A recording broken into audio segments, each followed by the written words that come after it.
So if you are a Barca fan like me, I can't think of many other ways where we could have hoped and asked for a better start to the season. And the defense is well and truly on its way. Hansi Flick clearly had a plan. Hansi Flick tried out with Rafinha as a number 9. Hansi Flick tried out in many other options.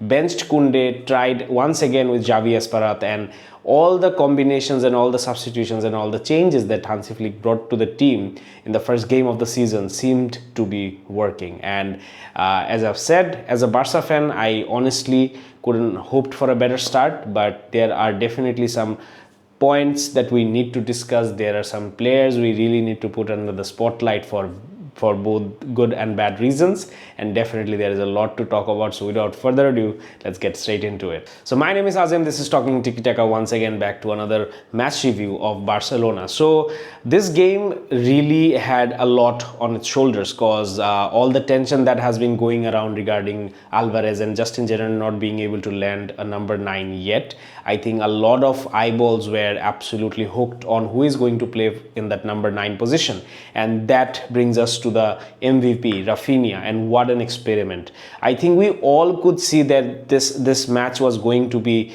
the first litmus test for whoever is going to play in the number 9 position in the absence of an out-and-out number 9, maybe with the exception of Hamza Abdul Karim, who is obviously not yet ready to be a regular starter in this team. But starting Rafinha as a false 9 or a out-and-out number 9 was truly something that all of us coolers were really interested to see how it works out, and it worked out in absolutely the most brilliant possible way.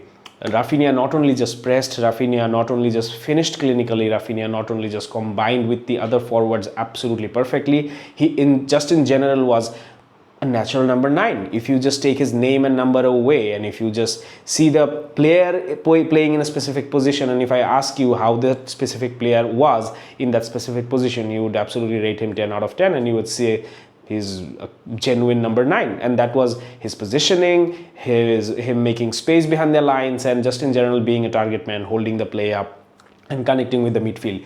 Every single thing that Rafinha did tonight seemed like a proper number 9 was playing for Barcelona, and that eventually reflected on his score sheet as well. He got 2 goals, 1 assist, almost finished his hat-trick. Would have been an offside, but he had the chance to maybe go for that hat-trick. But it was just a brilliant display of football from Rafinha, and after a very abysmal World Cup where Brazil fans like me didn't really get to see the best of Rafinha, I think a lot of speculations were also growing before coming into this season that maybe Barcelona is going to offload Rafinha this season and maybe send him to Saudi and cashing in before maybe risking one another injury-prone season. But I think today Rafinha came on and answered all his doubters, and Hansi Flick also showed a great deal of confidence and how he respects the leader, how he respects the hierarchy, and just in general putting out a message there for everyone that Rafinha is here to stay and he is an absolute pivotal piece of the puzzle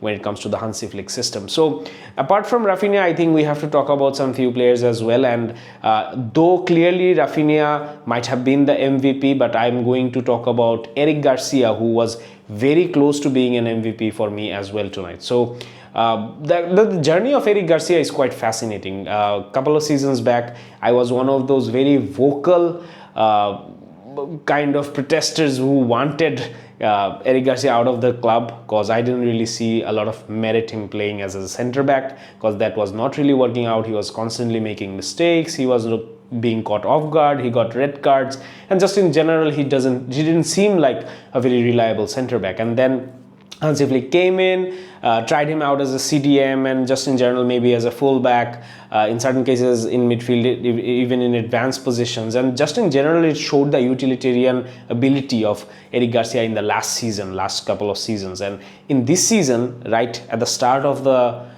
season, and what we saw tonight from Eric Garcia, it was absolutely brilliant. I think he absolutely saved a sure shot goal in the first half, and just in general were popping up in all the right places where it needed defending, where it needed stopping the opposition, and Elche were really threatening in the first half. And I think it did take a bit of time for the defensive line to really get into the thick of things, and in that specific period Eric Garcia was the savior, and I think he had an absolutely brilliant game, and just goes to show that how players can really turn into a completely different and more utilitarian profile when you put confidence, when you show signs of like the manager going up to him and saying that I really count on you, you can do this, you have the ability, you just need to harness it better. And that's the perfect example of Eric Garcia, or a perfect case for everyone to see. Apart from that, I think the two debutants, Karim Adeyemi and Gordon, it really reflects the philosophy that Hansi Flick is trying to instill into this team, and it gives me tons of hope as a Barcelona fan that these are very good signings. Especially Karim Adeyemi had a abysmal kind of a first half, not really getting into the pace, or missing passes, not the best first touches, and just in general seeming a bit disconnected from the rest of the team. But but at the end of the first half, he did get a very crucial goal, and that eventually changed everything. And also the substitution of Pedri gave a lot of control back into the midfield, and that helped Barcelona to play in a better way, connecting the midfield and the forward line. So Karim had a meh kind of a first half, but he really got into the thick of things in the second half and started contributing much more than he did in the first half, and that eventually shows the quality and the tenacity of a footballer. And when we have to talk about Gordon, I have to absolutely take my hats off. I have immediately and instantly become a fan of the lad. 2 goals, probably he could have gone for both of them, and no one would have probably blamed him. But the 2 selfless passes, and at the end of it, he did take a shot on, and he had every right to do so. But unfortunately that didn't go in, and that could have been a hat-trick of assists as well. But really glad to see, really good to see how Gordon is getting into this team and really starting to understand what this contribution and how you really need to be, or how you become an important player to this team, and how you become important for the manager, and how the manager can really count on you, not being selfish. So that really sends a very good message.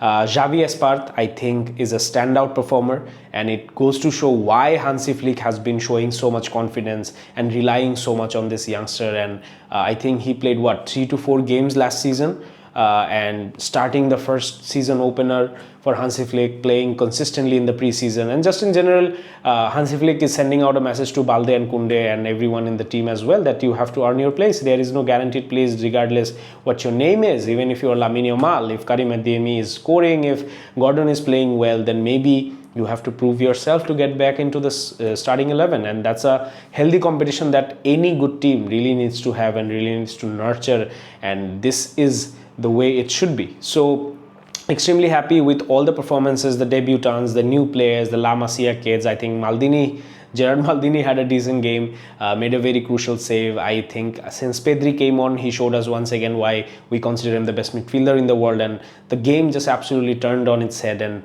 the control in the midfield came back. The players were connecting well, the players were losing ball much less, and just in general, the positioning of the entire team became much better. Rafinha was being fed balls, Gordon had a lot of space to run with, and just in general, the team seemed a lot in sync since Pedri came on. And good to see the squad depth also being brought into the display. I think the only position that still requires some attention is probably the fullbacks and the center forward. So still a few days left in the transfer window. I genuinely hope we do get some reinforcements, because this team really looks well. This team really looks very well drilled, and it would be really unfortunate if we can't make it, let's say, if we don't get any dividend from it just for not having one specific player, or having a little bit of lacking in one specific position.